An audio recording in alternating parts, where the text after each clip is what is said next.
2 weeks ago, I received the Canon R6 Mark III, and it has the potential to be the near perfect camera for my needs. But today, I actually received the Canon C50 as well. They both share the exact same sensor and pretty much the same specs as well, with the R6 Mark III actually having IBIS, which the C50 doesn't have, all while being cheaper than the C50 as well. So why did I even get the Canon C50 in the first place? There's a few features on the Canon C50 that was enough for me to get it alongside my Canon R6 Mark III. But before we get into that, let me give you a quick rundown of the specs on the Canon C50. So it has a 32 megapixel 7K full frame CMOS sensor that is actually capable of shooting in 3x2 open gate. If you're wondering what actually that looks like, I'm shooting on the R6 Mark III now, which like I said earlier, shares the exact same sensor as the Canon C50. Shooting open gate on the Canon C50 utilizes the entire height of the sensor. So when you do shoot normally for video, it normally just shoots 16:9. But with open gate, you have the extra height of a 3x2 sensor. This is great if your project has multiple deliverables, and it's also great for anamorphic lenses, because if you do shoot a lot of anamorphic,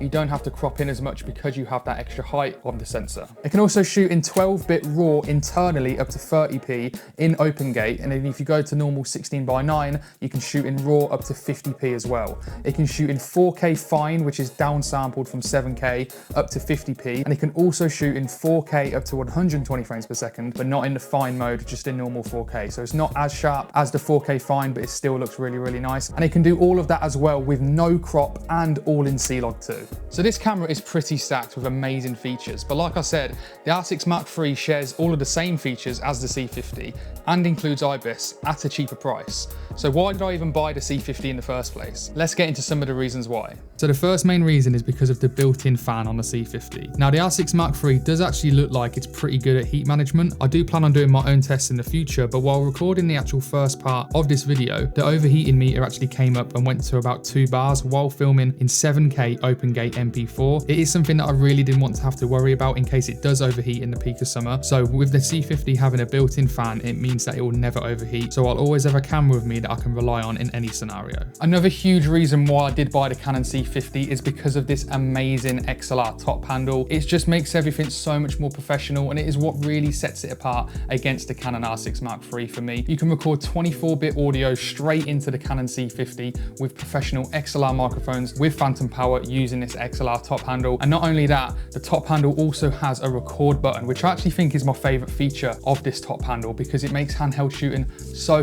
much easier. It's also great for run and gun documentary style filmmaking, like at weddings, getting really nice sound bites. You can actually set up channel 1 and channel 2 to input 1, for example, so you can have your normal channel, and then if anyone gets too loud, you actually can have set channel 2 as a backup so nothing peaks. You don't really need 32-bit float, you just have to make sure that channel 2 is at a lower volume for a safety track. But I do think this top handle is the biggest reason why I did get the Canon C50, because it makes things so much more professional. And another reason is just simply having the cinema menus, and in particular, shutter angle. Shutter angle is just so helpful when you are on set. Yes, it is easy on the R6 Mark III to just change your shutter speed when you do want to change your frame rate, but just not having to think about that, setting it to 180 degrees means there's one thing less to think about when you are on set, and it could actually mean not missing a moment because you don't have to faff around with the menus, changing your shutter speeds all the time. Another really cool feature that the C50 has that the R6 Mark III doesn't is that on the C50 Express Type B card, you can shoot normal 16:9, but you can actually set the B card, which is an SD card, to shoot vertical straight onto the card as well. So you can actually choose what part of the frame you want to be vertical. So for example, if you want the left side of the frame, which I am on now, to be vertical, you can choose that before recording and then press record, and then you've got 16:9 on the C50 Express Type B card, and then you've got 9:16 vertical format straight onto the SD card, so you don't have to recrop in post on a different timeline. You've already got it there straight away on the SD card. So I'm actually currently using the Canon C50 now to record this video, and I'm using my Sennheiser MKE 600 plugged straight into the top handle of the Canon C50. So how does it sound? How does it look? And my first impressions overall of this camera are so good. What really surprised me is the weight of the camera. It is so light. Now, one thing that a lot of people are disappointed of the Canon C50 is the lack of IBIS. Now, I've actually used the Canon R5C for years at my old full-time job, and that didn't have any IBIS. And as long as the lens had image stabilization, I really don't think it was that bad. And I tested it earlier with my 35mm f1.8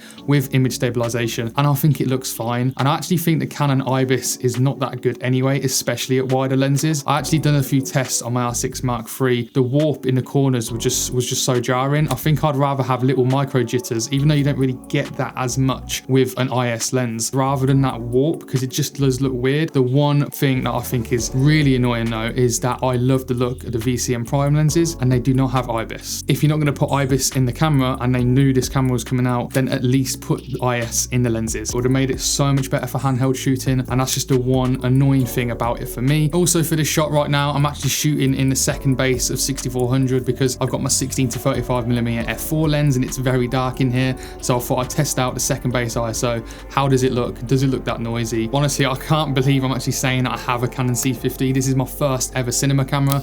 I've worked with the Canon C80, the C400, the C300 Mark III, but the fact that I can actually say that I now own my own cinema camera, it just gets me so excited going into next year. I will do a full review on this in the future. I'll compare it fully against the R6 Mark III. So if you do like this video and you want to see them videos next, make sure you hit that subscribe button. And if you have an R6 Mark III or looking to buy one and you want to know what the best settings are for it, then watch this video up here where I actually go through the best settings on the Canon R6 Mark III.